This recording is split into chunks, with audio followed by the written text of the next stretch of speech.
ရင်နေတဲ့ကူနေမှာရိုက်မှုဆိုပြီးတော့ဆွဲထည့်တာဖြစ်တာအားလုံးဘယ်နှလားရှိသွားပြီလဲကူအခုဆိုရင်တပုတ်လားကြာဆိုလားကွယ်နေတယ်ညရဆိုတော့တပုတ်တွေတပေါင်းတကူးကစုံနယုံဝါစုဝါကောခွန်လာရုံချင်းကတလားမှာဘယ်နှကြိမ်လဲ24ပါရှိ24ပါရှိပြီရုံချင်းဘယ်ရွာလာတာငူချောင်းလာတော့လမ်းစီဘယ်လောက်ကုန်လဲခါလာဖို့ကျွန်တော်ကစိုက်ကဲမရှိလားကျွန်တော်ဆိုင်က9လောက်တစ်ပတ်1000ကုန်တယ်တစ်ပတ်ကို1000ကုန်တယ်ဒါဆို2သိန်းနဲ့9000ကုန်သွားပြီပေါ့ဒီအမှုဖြစ်တဲ့အတွက်ကြောင့်အားလုံးမဆွဆွဲခံရတာဘယ်နှယောက်လဲ12ယောက်ယောက်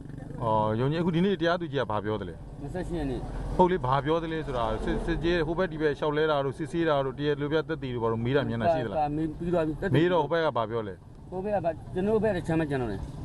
ရှောက်လွယ်ကိုတိုင်းရှောက်လဲပဲကြံတော့တာပေါ့ဒီနေ့တယောက်နောက်ပိတ်ဆုံးပြီးသွားပြီရိုက်မှုကဟိုဘက်တေသွားလားလူတေသွားလားဘယ်လိုထိသွားလဲဟိုဘက်ကရိုက်ခံတယ်လူကအထိတ်လက်ကောင်းထိတယ်ဘယ်သူရိုက်တယ်ရိုက်တာကျွန်တော်ရိုက်တယ်ပြောတာပဲရိုက်ရမရိုက်မိတဲ့ဟာကြီးအိမ်မှာအိတ်နေဟာကြီး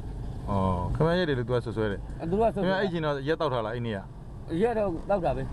ကိုကရိုက်မိမှမရိုက်မိမှမသိဘူးမဟုတ်ရိုက်လည်းမရိုက်ရသေးဘူးမရိုက်ရသေးဘူးသွားလည်းမသွားဘူးသွားလည်းမသွားဘူးအဲ့ဒါကိုခင်ဗျားလည်းဆွဆွဲထားတယ်ကျန်တဲ့လူ12ယောက်ကဘယ်လိုပါတယ်ဘယ်လိုဆွဆွဲလဲကျွန်တော်အမကြီးရဲ့သားရဲ့ကျွန်တော်ညီမရဲ့သားရဲ့ကျွန်တော်အမကြီးငဝန်းခွဲတဝန်းခွဲသား2ယောက်အကုန်လုံးပါတယ်ဟုတ်ကဲ့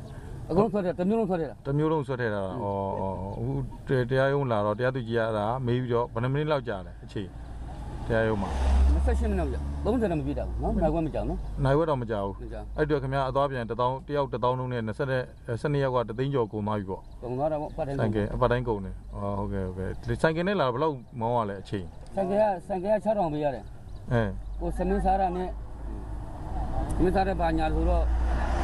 ကောင်းကုန်တာပေါ့ကုန်းဘွားထည့်သေးတယ်ပေါ့အဲ့1000ဘယ်ရလဲပတ်စံအရင်ရှားတာပေါ့မရှိတာလည်းရှားတာပေါ့မိသားစုကဘာနဲ့စားကြလဲစီးပွားရေးဒီလိုပဲရှားထားကြတယ်ဒီလိုဆိုတော့ဘာလုပ်လဲပေါက်လားငါးဖမ်းတာလားကျွန်တော်တို့ကငါးဖမ်းတာမဟုတ်ကျွန်တော်တို့ကဟိုကပ်ပါပေါ့ခိုင်ဆွဲစားတာတို့ကန်ခုတ်စားတာတို့လုပ်ကြတော့ကရင်ပဲအေးဟုတ်ပါရဲ့ပေါ့အေးဟုတ်ပြီနောက်တစ်ပတ်အမိန့်ချတဲ့ခါนี้ကြတော့ဒီတက်မကခေါင်းဆောင်တွေလှမ်းပြောတာနော်ခင်ဗျားတို့ဘယ်လိုမိန့်ချတယ်ဘယ်လိုဖြစ်တယ်ဆိုတော့နော်โอเคဟုတ်လို့